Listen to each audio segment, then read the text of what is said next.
दोस्तों, अगर आप लोगों ने कहानी के पिछले एपिसोड नहीं पढ़े हैं तो पहले उन्हें पढ़ लें, साथ ही चैनल को सब्सक्राइब कर लें। सोफिया उसे रुद्र के रूम के पास छोड़कर नीचे आ चुकी थी। रम्या अजीब उलझन में थी।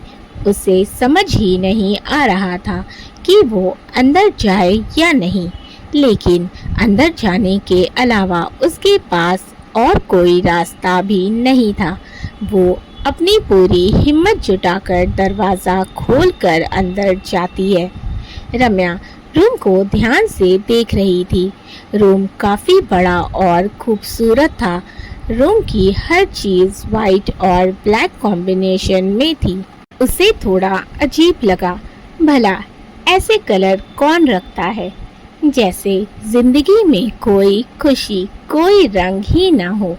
लेकिन यही सच था, रुद्र की जिंदगी भी उतनी ही वीरान और बेरंग थी जितना उसका रूम। रम्या हर तरफ नजरें घुमाकर देख रही थी। वैसे रूम था तो बड़ा साफ सुथरा, एकदम नीट एंड क्लीन। हर चीज बिल्कुल अपनी जगह पर रखी हुई थी। एक साइड वॉल पर छोटा सा बुक शेल्फ बना था जिसमें कुछ बुक्स रखी हुई थी।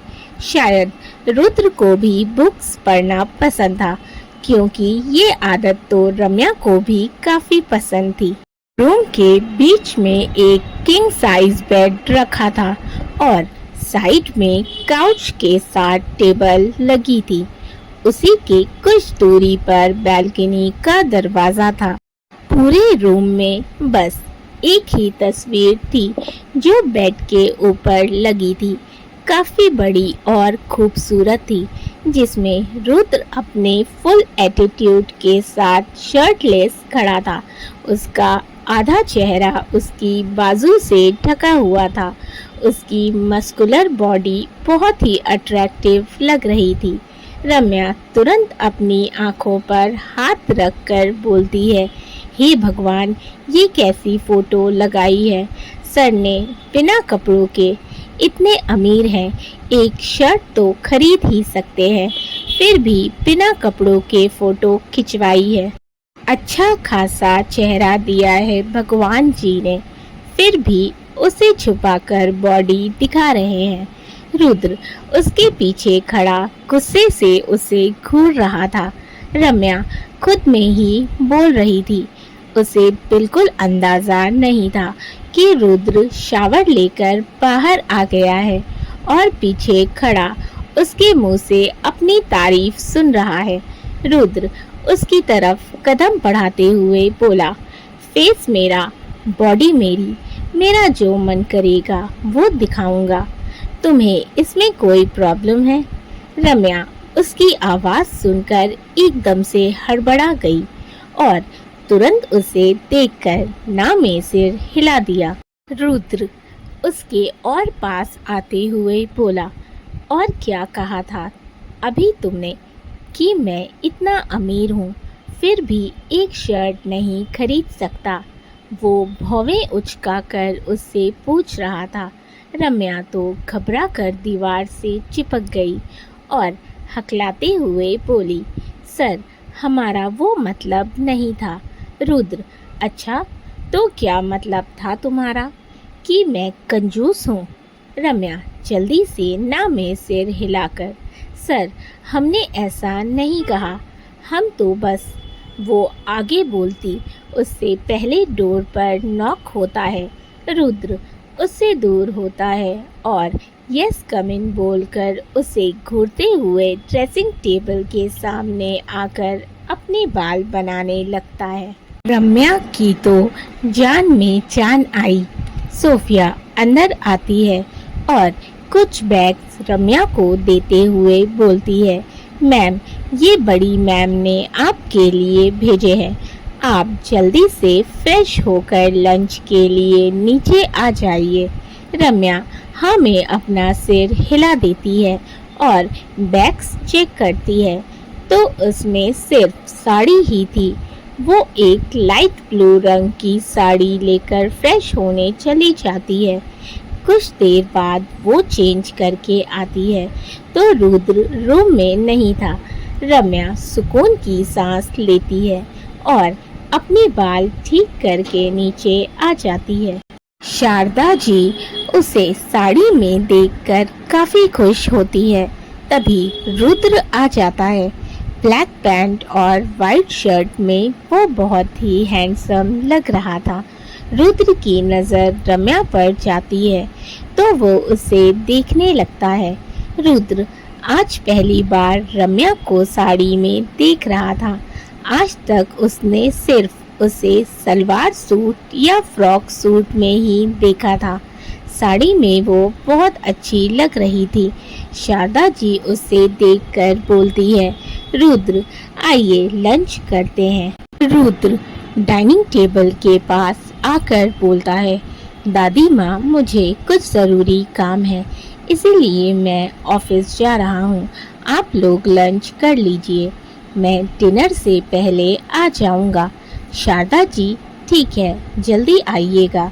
रम्या उसकी बातें सुनती है लेकिन उसकी तरफ नहीं देखती। रुद्र वहाँ से चला जाता है। रम्या और शारदा जी साथ में लंच करती हैं। रम्या को तो वैसे ही जोरों की भूख लगी थी क्योंकि उसने सुबह से कुछ नहीं खाया था। शाम को जब रुद्र घर आता है, वो रूम में आता है तो देखता है रम्या आराम से उसके बेड पर सोई हुई थी। शायद सफर की थकान थी। रुद्र थोड़ा हैरानी और गुस्से से उसे देख रहा था क्योंकि उसे बिल्कुल भी पसंद नहीं था कि कोई उसके सामान को हाथ लगाए, खास करके उसके बेड को। यहाँ तक कि वो कार्तिक को भी अपने बेड पर जल्दी नहीं चढ़ने देता था। इन 5 सालों में रुद्र काफ़ी बदल गया था।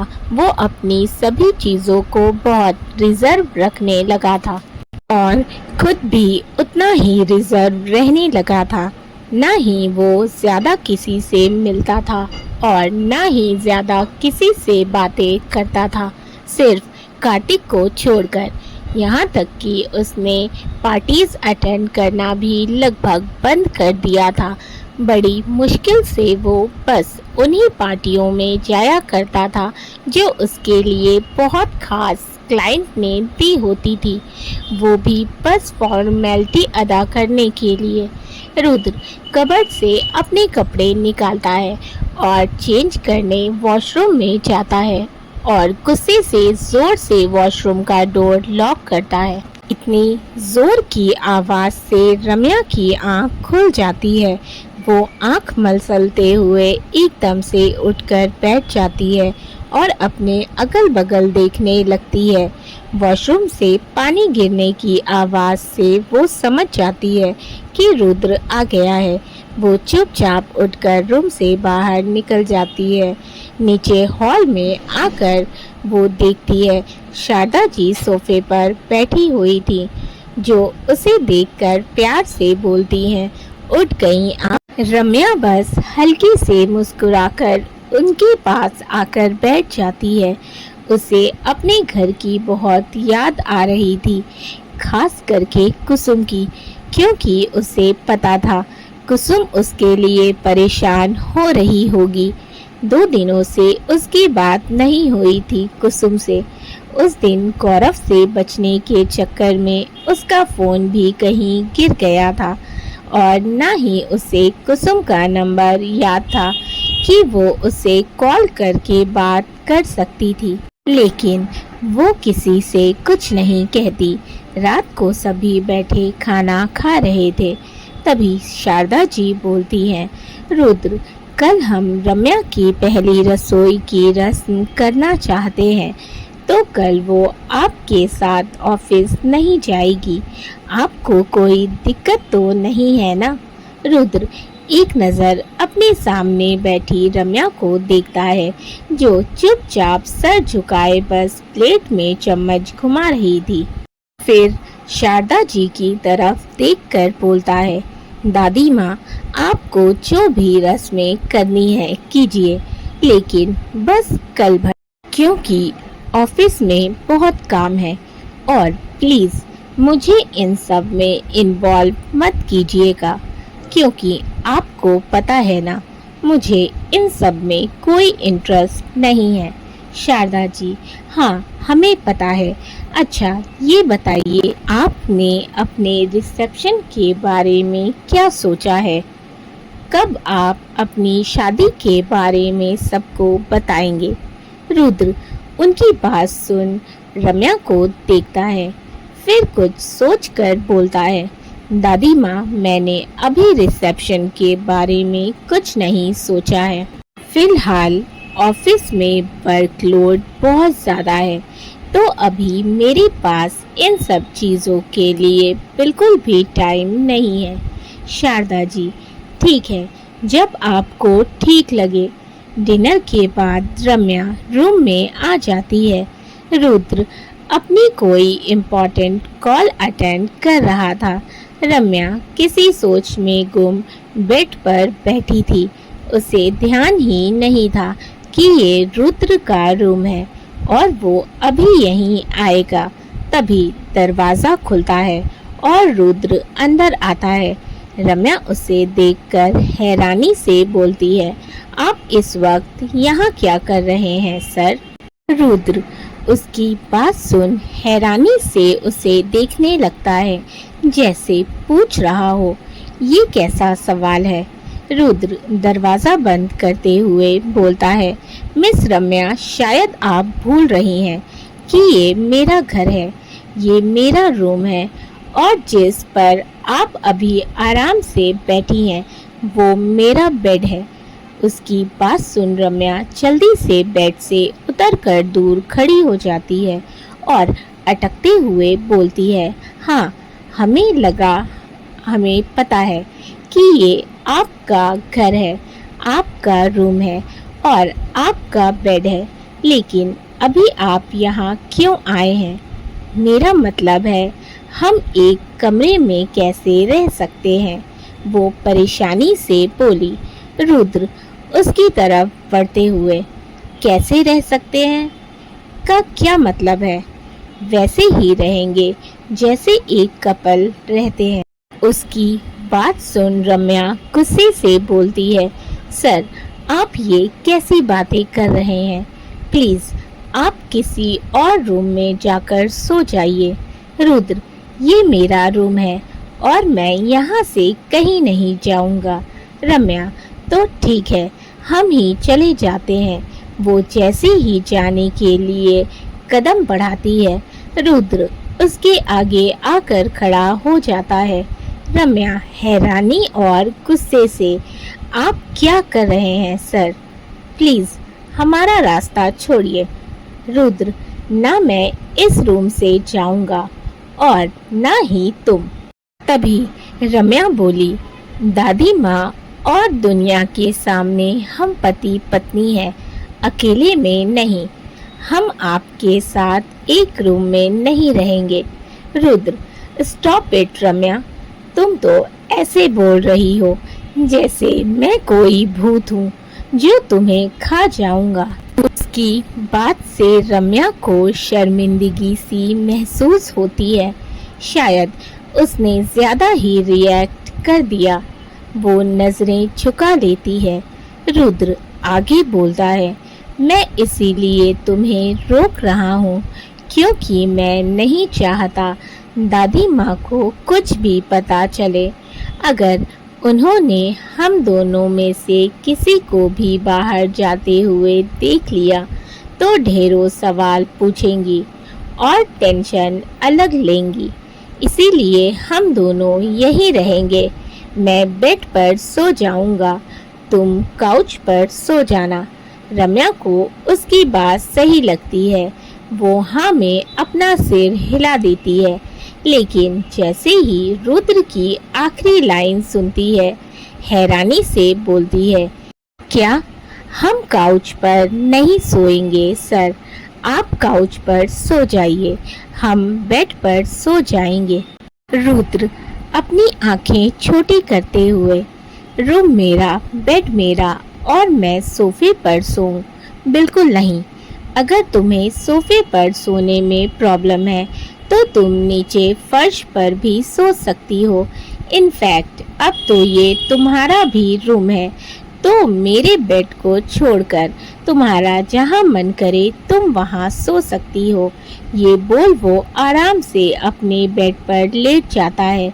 रम्या गुस्से से घूरकर उसे देखती है और एक पिलो और ब्लैंकेट लेकर गुस्से से जाकर काउच पर लेट जाती है। रुद्र एक नज़र उसे देखता है, फिर हल्के से मुस्कुराकर लाइट्स ऑफ कर देता है, क्योंकि उसे लाइट ऑफ करके सोने की आदत थी। लेकिन फिर कुछ सोचकर वो डीम लाइट ऑन कर देता है ताकि रूम में थोड़ी रोशनी रहे, जिससे रम्या अनकंफर्टेबल ना हो। कुछ देर में दोनों ही सो जाते हैं। अगली सुबह आज रम्या की पहली रसोई की रस्म थी। हल्के गुलाबी रंग की साड़ी, बालों का चूड़ा और उस पर हल्का सा मेकअप किए वो बहुत प्यारी लग रही थी। वो किचन में खड़ी ब्रेकफास्ट बना रही थी।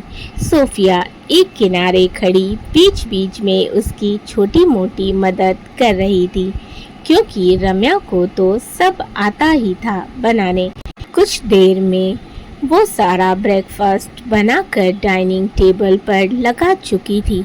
शारदा जी सब कुछ देखते हुए खुश होकर बोली, रूमी बेटा, आपने इतनी मेहनत क्यों की? हमने बोला था ना आपसे, आप सिर्फ खीर बना दीजिएगा, बाकी सब सोफिया बना देगी। रम्या मुस्कुराकर, दादी माँ, हमें कुछ भी बनाने में कोई दिक्कत नहीं हुई, बल्कि हमें तो बहुत खुशी हुई ये सब कुछ बनाकर। तब तक रुद्र भी आ गया था। वो एक गहरी नज़र रम्या पर डालता है, फिर नजरें फेर कर अपनी जगह पर बैठते हुए बोला, तुमने इतना हैवी ब्रेकफास्ट क्यों बनाया? सोफिया, तुमने रम्या को बताया नहीं था कि डॉक्टर ने दादी माँ को हेल्दी खाना खाने को कहा है। रम्या, सोफिया ने बताया था हमें, और हमने सब कुछ दादी माँ की हेल्थ और उनकी डाइट को ध्यान में रखकर कम तेल कम मसालों में बनाया है। शारदा जी रुद्र को चिढ़ाते हुए बोली, रुद्र, हमारी बहू आपसे ज्यादा समझदार है। रुद्र कुछ नहीं बोलता।